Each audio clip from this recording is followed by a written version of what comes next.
నేను రాజుపేట. వైఎస్ జగన్మోహన్ రెడ్డి గారికి ఎవరు సలహాలు సూచనలు ఇస్తున్నారో అర్థం కాని పరిస్థితి. జగన్మోహన్ రెడ్డి గారు ఏదైనా జిల్లాకు పర్యటనకు వెళ్తున్నారంటే అక్కడ ఏం మాట్లాడతాడో, ఎలాంటి కామెంట్ చేస్తాడో అనే అయోమయంలో ఉన్నారు వైఎస్ఆర్సీపీకి సంబంధించినటువంటి నాయకులు, కార్యకర్తలు. ఏ మాట కామాట వైఎస్ఆర్సీపీ కార్యకర్తల్లో ఈ ఆందోళన ఉంది. జగన్మోహన్ రెడ్డి గారు చేసే కొన్ని కామెంట్స్ వైఎస్ఆర్సీపీకి డ్యామేజ్ అవుతా ఉన్నాయి. ముఖ్యంగా కూటమి ప్రభుత్వం అధికారంలో ఉన్న సమయంలో మనం 11 మంది ఎమ్మెల్యేలను మాత్రమే మనం గెలుచుకున్నాం. ఈసారి దారుణమైన ఓటమిలో ఉన్నాం. మనం ప్రభుత్వంలో ఉన్నప్పుడు 2019 నుంచి 2024 వరకు మనం ప్రభుత్వంలో ఉన్నప్పుడు చేసినటువంటి తప్పులేంటి, ఆ తప్పుల్ని ఎలా సరిదిద్దుకోవాలనే ఆలోచన ఏ రాజకీయ పార్టీ అధినేత అయినా కూడా ఆ విధంగానే ఆలోచిస్తాడు. విచిత్రం ఏంటంటే జగన్మోహన్ రెడ్డి గారు అలా ఆలోచించడం లేదు. ఆయన ఎంతసేపు ప్రత్యర్థి పార్టీ అయినటువంటి తెలుగుదేశం, అదేవిధంగా జనసేన పార్టీ, ఈ పార్టీలను మనం టార్గెట్ చేసుకొని, ముఖ్యంగా కూటమి ప్రభుత్వాన్ని టార్గెట్ చేసుకొని మనం విమర్శలు చేయాలనే ఆలోచనతో చేస్తున్నాడే తప్పితే జగన్మోహన్ రెడ్డి గారు అందులో లాజిక్ ఏంటి, మనం ఏ విధంగా మాట్లాడాలి, పోయినసారి జరిగిన డ్యామేజ్ నుంచి ఎలా బయటపడాలి, ముఖ్యంగా కూటమి ప్రభుత్వాన్ని మనం ఏ విధంగా టార్గెట్ చేస్తే జనాల్లోకి, అంటే జనాల మనసును మనం గెలుచుకుంటామని అది ఆలోచన పక్కన పెట్టి తప్పనక తప్పు చేసుకుంటూ పోతున్నాడు జగన్మోహన్ రెడ్డి గారు. ఈ మధ్యకాలంలో చూస్తే జగన్మోహన్ రెడ్డి గారు బయటకు వచ్చినప్పుడు చేసినటువంటి కామెంట్స్ అన్నీ ఇన్ని కాదు. రీసెంట్గా జగన్మోహన్ రెడ్డి గారు శ్రీకాకుళం పర్యటనకు వెళ్ళారు. ఎందుకంటే సిదిరి అప్పలరాజు కొడుకు ఒక గొర్రెల కాపరిని యాక్సిడెంట్ చేశాడు, ఆయన చనిపోయాడు. ఇప్పుడు సిదిరి అప్పలరాజు రిమాండ్లో ఉన్నారు. ఆయనను పరామర్శించడానికి, ఆయన కుటుంబాన్ని పరామర్శించడానికి జగన్మోహన్ రెడ్డి గారు శ్రీకాకుళం పర్యటనకు వెళ్ళారు. ఈ సందర్భంగా జరిగినటువంటి ఒక ప్రెస్ మీట్లో జగన్మోహన్ రెడ్డి గారు అనుకున్న సమయానికి, అంటే ములాఖత్ సమయానికి ఆయన జైలుకు వెళ్ళలేకపోయాడు.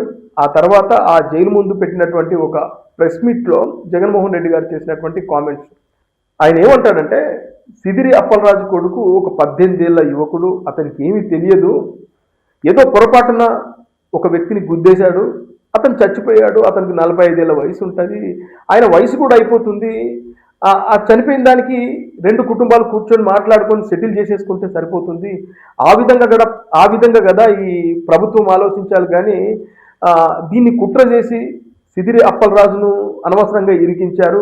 ముఖ్యంగా ఆ పిల్లోడు 18 ఏళ్ల యువకుడు, అతని లైఫ్తో వీళ్ళు ఆడుకుంటున్నారు అని చెప్పేసి ఒక బాధ్యతారహితమైనటువంటి కామెంట్ చేశాడు.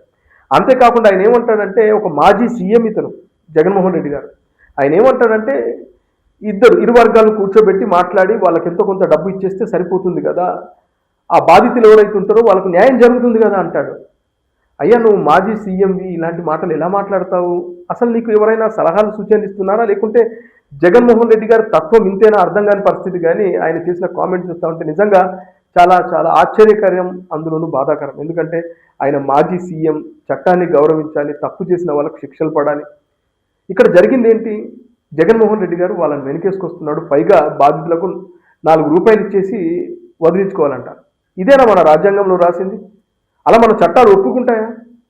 ఇంత బాధ్యత రహితంగా జగన్మోహన్ రెడ్డి గారు ఎలా కామెంట్ చేస్తారు? ఇదే ఇప్పుడు వైఎస్ఆర్సీపీకి సంబంధించినటువంటి నాయకులు తలలు పట్టుకుంటున్నారు. అయ్యా, నువ్వు ఎక్కడికైనా వెళ్తే కాస్త ఆలోచించి మాట్లాడు, ఏది పడితే అది మాట్లాడుతూ ఉంటే మళ్ళీ మనకు ఇంకా డ్యామేజ్ అవుతుంది, వచ్చే ఎన్నికల్లో మనం కనీసం ఒక 30-40 సీట్లైనా గెలుచుకుంటామా మీరు ఇట్లా మాట్లాడితే అని చెప్పేసి వైసీపీకి సంబంధించినటువంటి నాయకులు, అదేవిధంగా వాళ్ళ క్యాడర్ మాట్లాడుతున్న మాటలు. అలాగే చూస్తే ఏదైతే సిదిరి అప్పలరాజు కొడుకు ఇష్యూ ఉందో, ఆరవ్ వర్మ ఆయన పేరు, ఆ పిల్లోడు బుల్లెట్ బైక్ మీద వెళ్తూ గుద్దేశాడు. గుద్దేసిన తర్వాత సిద్ధార్థ్ అనే యువకుడు గుద్దినట్లుగా పోలీస్ స్టేషన్కి వెళ్ళి లొంగిపోయాడు. ఆ తర్వాత సీసీటీవీ ఫుటేజీలలో దొరికింది ఏంటంటే, ఈ ఆరవ్ వర్మ సిదిరి అప్పలరాజు కొడుకే గుద్దేశాడు అని బయటకు వచ్చిన తర్వాత ఆ సిద్ధార్థ్ అనే వ్యక్తిని పోలీసులకు అప్పచెప్పి వీడే గుద్దేశాడని అప్పచెప్పి ఆ కొడుకుని తీసుకొని వెళ్ళిపోయాడు.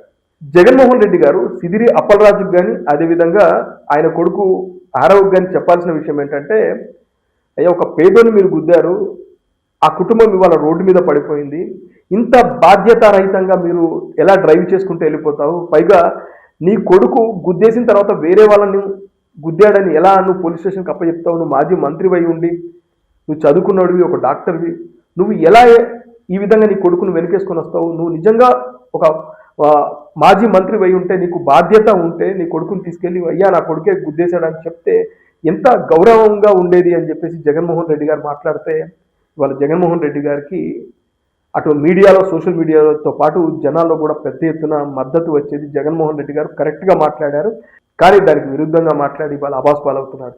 అదే వైఎస్ఆర్సీపీకి సంబంధించిన కార్యకర్తలకు, నాయకులకు జగన్మోహన్ రెడ్డి గారు మీరు ఎక్కడికైనా వెళ్తే ఇలాంటి మాటలు మాట్లాడొద్దు అంటూ వాళ్ళు ఇవాళ సోషల్ మీడియాలో పోస్టులు పెడుతున్నారు.